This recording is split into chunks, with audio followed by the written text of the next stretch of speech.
Buku Membina Anak yang Bertanggung Jawab. Bahagian 2. Metode dan Buku Pelajaran. Pasal 7. Pelajaran-pelajaran yang praktis dari buku alam. Bahagian kedua. Pelajaran-pelajaran dari pekerjaan menaburkan benih. Perumpamaan penabur dan benih itu memberikan satu pelajaran rohani yang amat dalam. Benih melambangkan prinsip-prinsip yang ditaburkan di dalam hati, dan pertumbuhannya melambangkan perkembangan tabiat. Jadikan pengajaran dalam hal ini sebagai sesuatu yang praktis.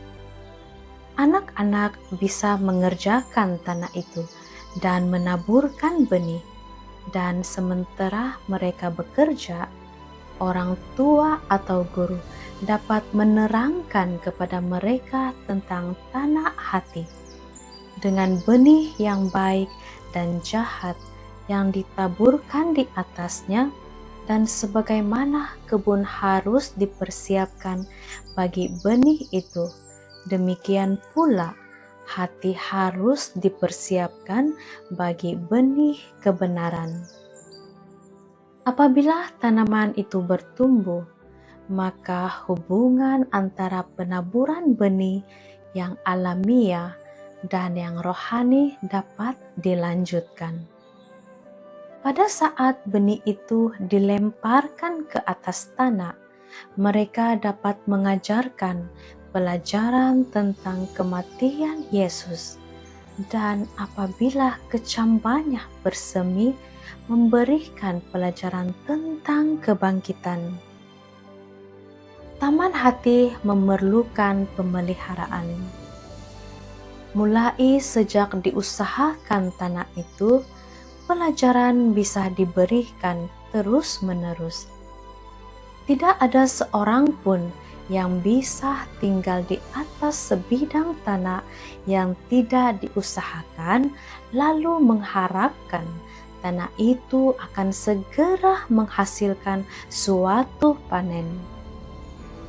Usaha yang tekun dan tabah harus diadakan dalam mempersiapkan tanah itu, menaburkan benih, dan memelihara tanaman itu. Demikian pula seharusnya di dalam penaburan yang rohani. Tanah hati itu harus diusahakan. Tanahnya harus dipecahkan oleh pertaubatan. Rumput-rumput jahat yang akan mengganggu tanaman gandum itu harus dicabut. Sebagaimana sebidang tanah yang dulunya ditumbuhi oleh duri itu dapat diusahakan kembali hanya oleh usaha yang tekun, demikian pula kecenderungan-kecenderungan yang jahat di dalam hati kita dapat dikalahkan hanya oleh usaha yang sungguh-sungguh di dalam nama dan kuasa Tuhan. Bertumbuh dalam anugerah. Ceritakan kepada anak-anakmu tentang kuasa Allah yang dapat mengadakan mukjizat. Apabila mereka mempelajari buku alam yang besar itu, Allah akan mengesankan pikiran mereka. Petani menggarap tanahnya dan menaburkan benihnya, tetapi ia tidak dapat menumbuhkan benih itu. Tuhan memberikan kuasa kehidupannya kepada benih itu dan menyebabkannya bersemi. Di bawah pemeliharaannya, lembaga kehidupan itu menembusi kulit keras yang menyelubunginya dan bersemi untuk menghasilkan buah. Mula-mula kecambahnya, kemudian mayangnya, kemudian butir-butir yang penuh isinya dalam bulir itu. Apabila kepada anak-anak itu diceritakan tentang pekerjaan yang dilakukan Allah bagi benih itu, mereka mempelajari rahasia pertumbuhan dalam anugerah. Bangkit mengatasi keadaan lingkungan. Di Amerika, kami mempunyai bunga teratai yang segar. Bunga-bunga teratai yang indah ini tumbuh dengan bersih, tidak bernoda, sempurna, tanpa celah sedikit pun. Bunga itu bertumbuh di tengah-tengah kumpulan sampah. Saya berkata kepada anak saya minta agar kamu berusaha untuk mengambil setangkai bunga teratai itu yang paling dekat dengan akarnya untuk saya. Saya mau agar kamu memahami sesuatu hal tentang itu. Ia mengambil segenggam bunga teratai itu, dan saya mengamat-amati bunga-bunga itu. Bunga dipenuhi oleh saluran-saluran yang terbuka, dan tangkai-tangkainya mengumpulkan bahan-bahan dari dalam tanah.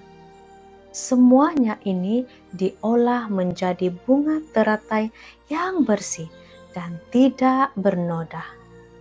Dia menolak sampah-sampah.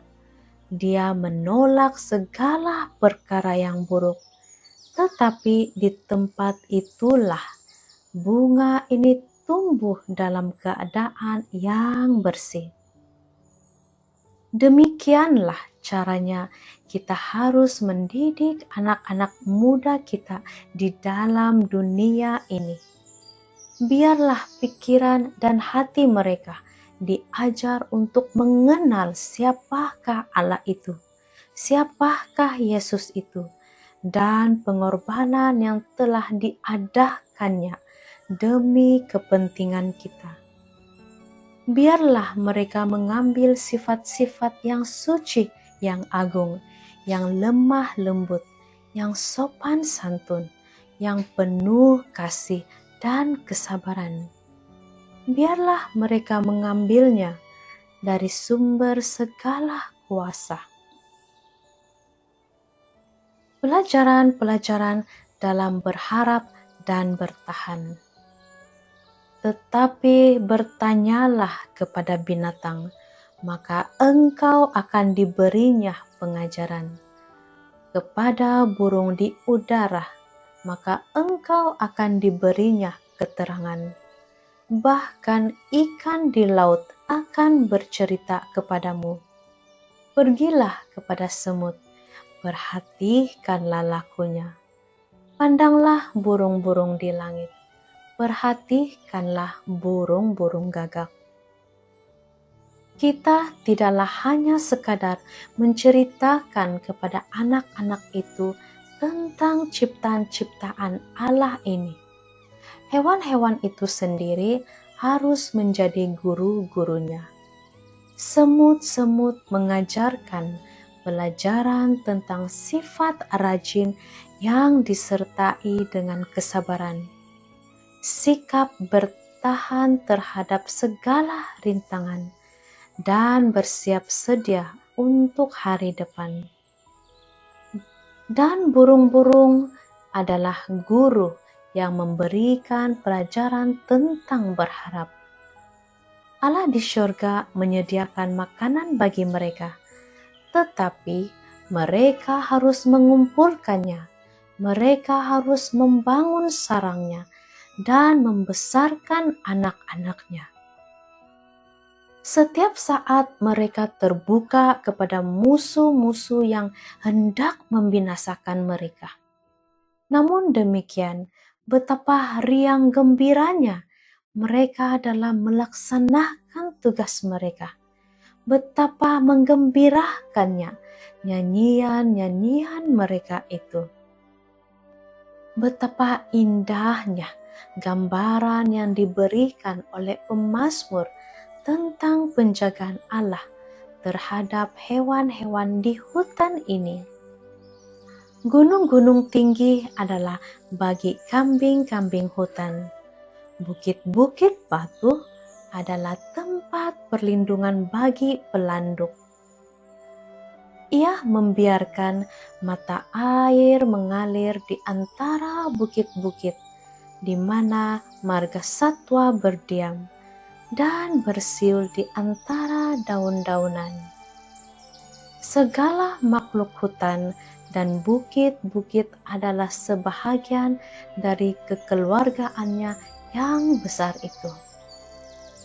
Ia membuka tangannya dan memuaskan segala yang hidup. Serangga mengajarkan kerajinan. Lebah yang rajin memberikan kepada manusia yang berpikir satu teladan yang amat baik untuk mereka tiru. Serangga-serangga ini mengikuti peraturan yang sempurna dan tidak ada satupun yang malas yang dibiarkan hidup di dalam sarangnya. Mereka melaksanakan pekerjaan yang telah ditentukan kepada mereka dengan suatu pemikiran dan kegiatan yang tidak dapat kita pikirkan. Orang yang bijaksana itu mengalihkan pikiran kita kepada makhluk-makhluk kecil di dunia ini. Hai pemalas, pergilah kepada semut. Perhatikanlah lakunya dan jadilah bijak. Biarpun tidak ada pemimpinnya, pengaturnya, dan penguasanya, ia menyediakan rotinya di musim panas dan mengumpulkan makanannya pada waktu panen. Semut, bangsa yang tidak kuat, tetapi yang menyediakan makanannya di musim panas. Kita dapat mempelajari dari guru-guru kecil ini suatu pelajaran tentang kesetiaan. Jikalau kita memperbaiki dengan ketekunan yang sama akan segala kesanggupan yang telah diberikan kepada kita oleh Khalik yang maha bijaksana itu, betapa besarnya pertambahan kesanggupan kita untuk menjadi orang-orang yang berguna. Mata Allah memandang kepada makhluk-makhluknya yang terkecil ini. Kalau demikian, tidakkah ia memerhatikan manusia yang diciptakan atas petanya dan menuntutnya untuk mengadakan pengembalian yang sepadan dengan segala keuntungan yang telah diberikannya kepadanya.